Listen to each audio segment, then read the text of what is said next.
nous ramener. Alors, Rabbi Nachman, il a amené les contes. Il a amené les 13 contes. Et les 13 contes que Rabbi Nachman a amenés, ces 13 contes-là, ils représentent les 70 facettes de la Torah. C'est-à-dire, dans les contes, il y a les 70 facettes de la Torah. Parce que, qu'est-ce qu'il a fait Rabbi Nachman? Au lieu de maintenant attendre qu'il y ait une maturité pour qu'on puisse avoir accès à toutes les facettes de la Torah qui nous manquent du fait qu'on n'est pas resté assez en Égypte, qu'est-ce qu'il a fait Rabbi Nachman? Il ne s'est pas occupé des 70 facettes de la Torah dans leur côté de la manifestation dans l'horizontal, c'est-à-dire il n'est pas venu réparer dans l'horizontal la façon de voir les choses. Rabbi Nachman, il est monté à la racine même de la Torah. Avant que la Torah ait les 70 facettes. Avant que la Torah ait les 70 facettes, il y avait les 13 contes. Il y avait les 13 contes. Voilà, exactement. C'est l'identification totale, universelle, comme vous dites. C'est ça qui manque.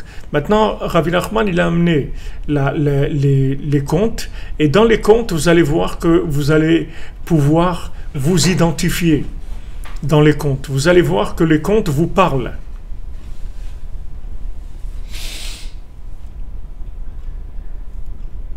Les contes, ils vous parlent. C'est-à-dire que les contes, c'est votre histoire.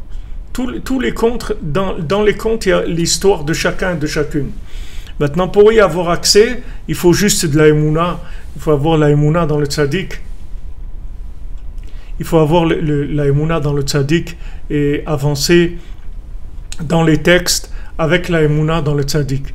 Comme Rabbi Nachman dit que si on n'a pas la émouna, si on n'a pas la foi dans le tzaddik, si on n'a pas le principe de Moshe Mashiach, c'est-à-dire si on ne sait pas que le tzaddik c'est la solution du monde, si on ne connaît pas Yosef, ou du moins si on n'accepte pas de qui c'est Yosef, alors on ne peut pas comprendre de quoi il parle.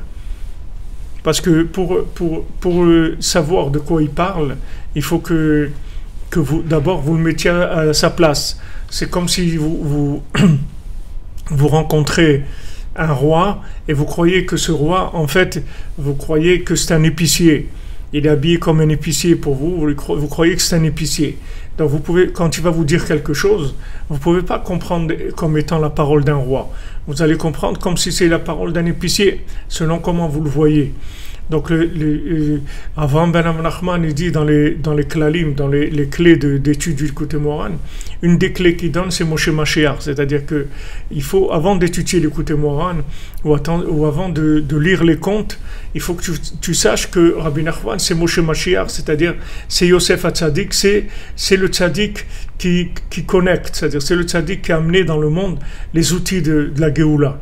Maintenant, si tu sais ça, alors quand tu lis le texte, tu vas voir le texte d'une façon différente.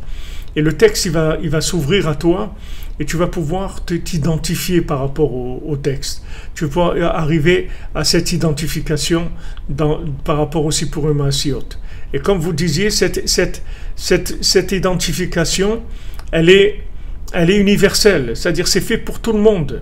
Il n'y a personne qui n'est pas dans les Sipurim Maasiot. Personne. Aucun être humain qui n'est pas dans les contes.